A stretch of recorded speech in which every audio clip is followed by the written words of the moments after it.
Listo, entonces, para comenzar con el tema de esto de multiplicadores de Lagrange, lo que vamos a hacer es ver un poco de forma rápida la parte intuitiva, y es que a ver, tenemos una función ahí en cualquier tipo de espacio, pero normalmente dice, bueno, ¿qué vamos a hacer cuando optimizamos? Buscar máximos o mínimos.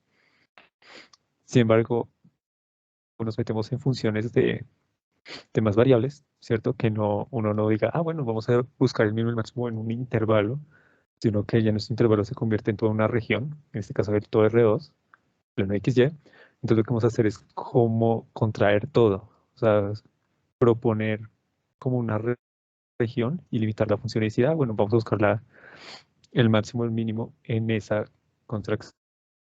Y en este caso, bueno, tenemos esta función y lo que vamos a hacer es coger esta siguiente función, que sería la g, que es un paraboloide, pero lo vamos a igualar a cero y esta sería nuestra contracción. Esta función implícita que tenemos aquí, que sería prácticamente un círculo. Entonces, si lo vemos en el plano R2, nos damos cuenta que, primero, acá tenemos como unos contornos que serían parte de la función f. Y entonces nos damos cuenta que, bueno, dibujando todos los contornos, hay unos que nos dan la intercepción. Entonces uno dice, ah, bueno, entonces, ¿qué es lo que tienen en común estos? Además de una recta tangente.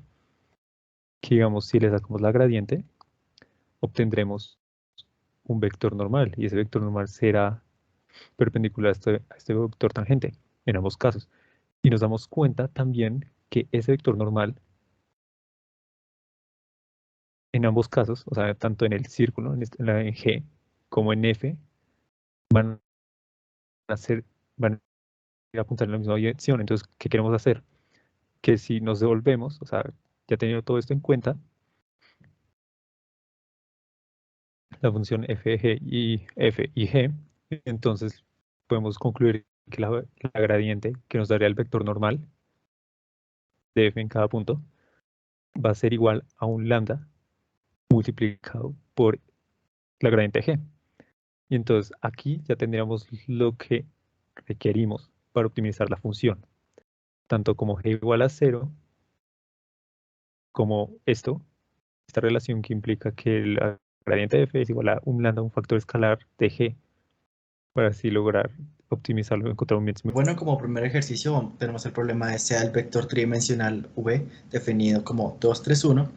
Considerar un vector unitario también en un espacio tridimensional y cuál sería el mayor producto entre el producto punto de estos dos. Lo que acá nos están pidiendo es hallar el máximo pues, de esto.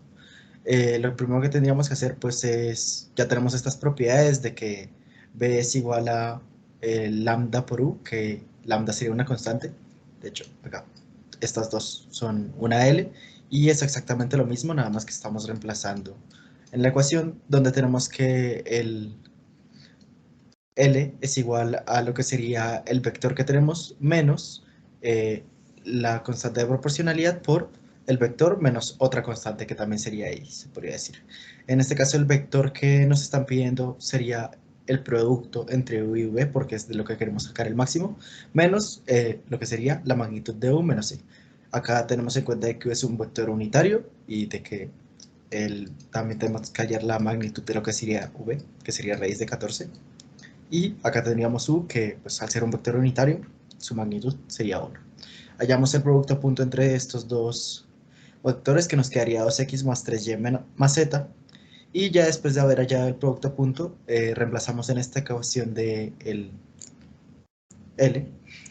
Y tendríamos que L es una función definida por las mismas variables de los vectores anteriores, más otra variable que sería el mismísimo lambda.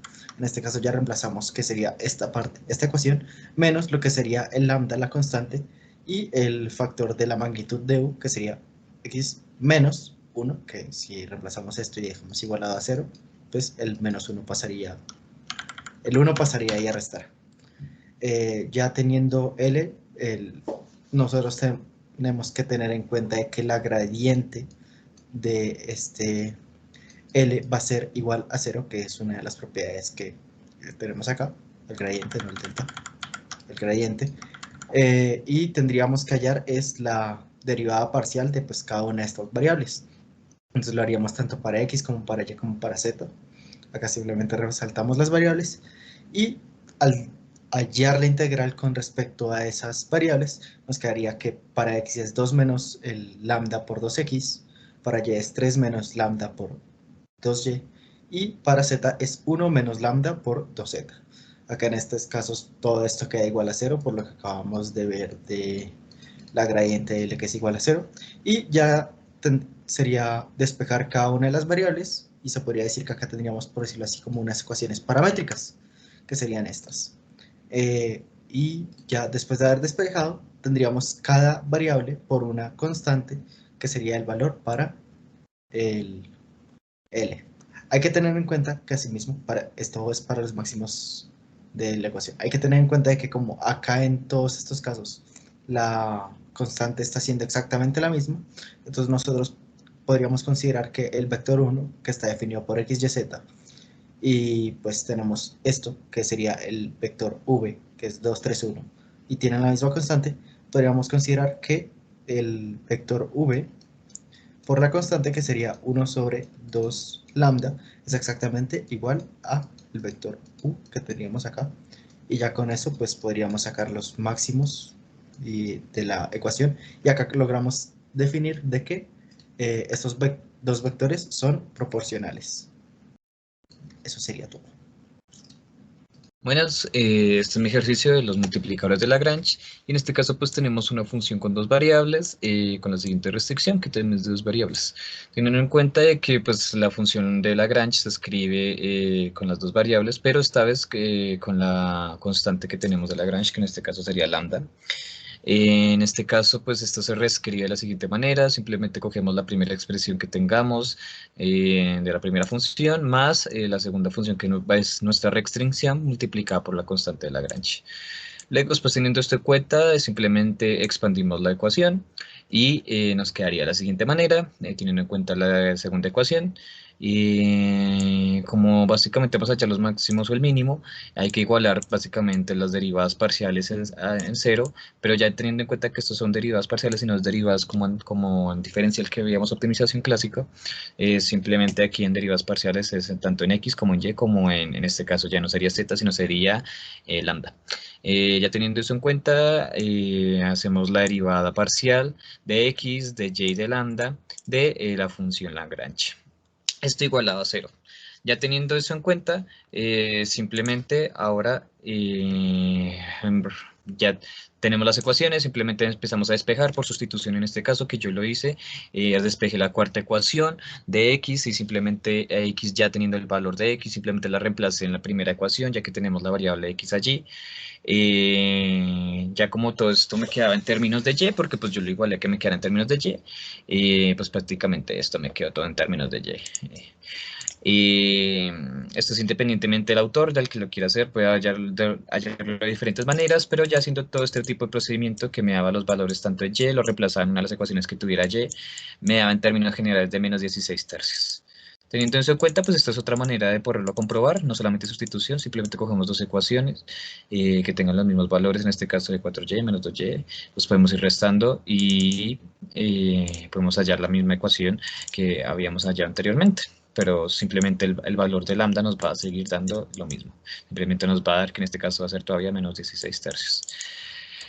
Y luego después, ya teniendo en cuenta el valor de lambda, simplemente lo reemplazamos en una de las ecuaciones que tenga lambda para ir despejando y ir hallando los valores. En este caso ya hallé el de y, menos 8 tercios, y el de x al igual, menos 4 tercios.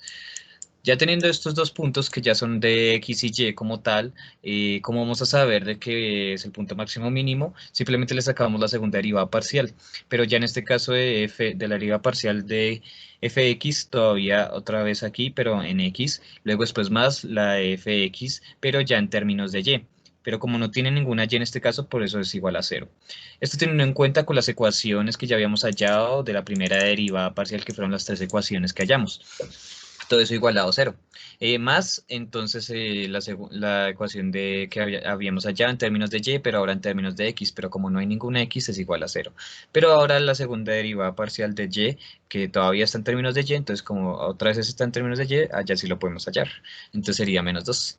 Entonces, haciendo esta resta, esta suma, nos da -6, pero como es un número negativo, la restricción es de que si es en números menores a 0, es un punto máximo. Si es mayores a 0, es un punto mínimo. Por lo tanto, este punto que tenemos aquí, según este valor de -6, no nos interesa el 6 como tal, sino nos interesa como el signo, por así decirlo. Entonces, nos interesa de que sea eso y nos da máximo en este caso porque es un número menor a 0.